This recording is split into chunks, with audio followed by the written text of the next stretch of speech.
ప్రజల భద్రతను బలోపేతం చేయడం, ప్రజలలో విశ్వాసాన్ని పెంపొందించడం మరియు ఆధునిక సాంకేతికతను సమర్థవంతంగా ఉపయోగించి శాంతి భద్రతలను పరిరక్షించడం ఎన్టీఆర్ పోలీస్ యొక్క ప్రధాన లక్ష్యం. ప్రజల మేలును ఎల్లప్పుడూ ప్రాధాన్యంగా తీసుకొని సురక్షితమైన మరియు శాంతిమయమైన వాతావరణాన్ని ఏర్పాటు చేయడంలో ఎన్టీఆర్ పోలీస్ నిరంతరం కృషి చేస్తోంది. ఈ కృషిలో భాగంగా ఈ పహారా, సైబర్ సిటిజన్స్, అస్త్రం, victim compensation, cloud petrols, traffic ambassadors, Falcon, చేరువ మొదలగు కార్యక్రమాలతో ప్రజలకు విశేష సేవలందిస్తోంది.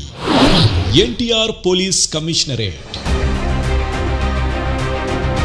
ఈ పహారా సంప్రదాయ పోలీస్ బీట్ వ్యవస్థను ఆధునీకరించి రియల్ టైం మానిటరింగ్తో పారదర్శకత మరియు సమయస్ఫూర్తి ద్వారా ప్రజల భద్రతను మరింతగా మెరుగుపరిచింది. Cyber citizens, be a cyber citizen not a cyber crime victim కార్యక్రమం ద్వారా 3 లక్షల మందికి సైబర్ మోసాలపై అవగాహన కల్పించారు. బ్యాంకర్స్ మీట్ ద్వారా బ్యాంకర్లతో సమన్వయాన్ని పెంపొందించి అనుమానాస్పద లావాదేవీలు నిలువరించారు. అస్త్రం అనేది ట్రాఫిక్ సమస్యల పరిష్కారానికి ఏఐ టూల్ ద్వారా డేటా ఆధారిత విశ్లేషణతో రోడ్డు భద్రతను మెరుగుపరుస్తూ విఐపి కదలికలు మరియు లైన్ బ్రేకింగ్ వంటి సమస్యలను సమర్థవంతంగా నిర్వహించడంలో కీలక పాత్ర పోషించింది.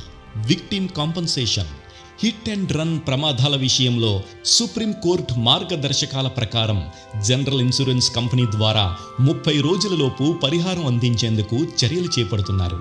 రెవెన్యూ మరియు పోలీసుల సమన్వయంతో బాధితులకు తక్షణ పరిహారాన్ని అందిస్తూ వారికి ఆర్థిక భరోసాను కల్పిస్తున్నారు. క్లౌడ్ పెట్రోల్స్, ఆధునిక డ్రోన్ సాంకేతికతను వినియోగించి డ్రగ్స్ నియంత్రణ, రిస్క్ ప్రాంతాల పర్యవేక్షణ మరియు ఆటోమేటిక్ డ్రోన్ సర్వేలెన్స్ ద్వారా భద్రతా చర్యలను వేగవంతం చేస్తున్నారు. ట్రాఫిక్ అంబాసిడర్స్, రోడ్డు భద్రతను మెరుగుపరిచేందుకు విజయవాడ సిటీ పోలీస్ సుమారు 380 మంది వాలంటీర్లను ట్రాఫిక్ అంబాసిడర్లుగా నియమించి వీరి సహాయంతో ట్రాఫిక్ సమస్యలను గుర్తించి విశ్లేషించి ట్రాఫిక్ రద్దీని తగ్గించడంలో కీలక పాత్ర పోషిస్తున్నారు. ఈ విధానం వాహన రవాణాను సాఫీగా నిర్వహించడంలో మరియు రోడ్డు భద్రతను మెరుగుపరచడంలో సహాయపడుతోంది. ఫాల్కాన్, పెద్ద సమావేశాలు, సదస్సులు జరిగే సమయంలో భద్రతా దృష్ట్యా సిబ్బందిని సమన్వయం చేసి నిర్వహించే వ్యవస్థ కమాండ్ అండ్ కంట్రోల్తో అనుసంధానమై పనిచేస్తోంది. చేరువ, మొబైల్ డిజిటల్ స్క్రీన్ల ద్వారా safe touch and unsafe touch, cyber crime awareness, ganja మరియు మాదక ద్రవ్యాల వ్యతిరేకతపై అవగాహన కల్పిస్తున్నారు. అంతేకాకుండా వరదల సమయంలో విజయవాడ పోలీసులు ప్రాణాలను పణంగా పెట్టి ప్రజల రక్షణకు అహర్నిశలు శ్రమించారు. సంక్షోభంలో ధైర్యం, సేవా స్ఫూర్తితో నిలిచిన వారి కృషి ప్రజల భద్రతకు వెలుగును చూపిన దీపస్తంభం లాంటిదే.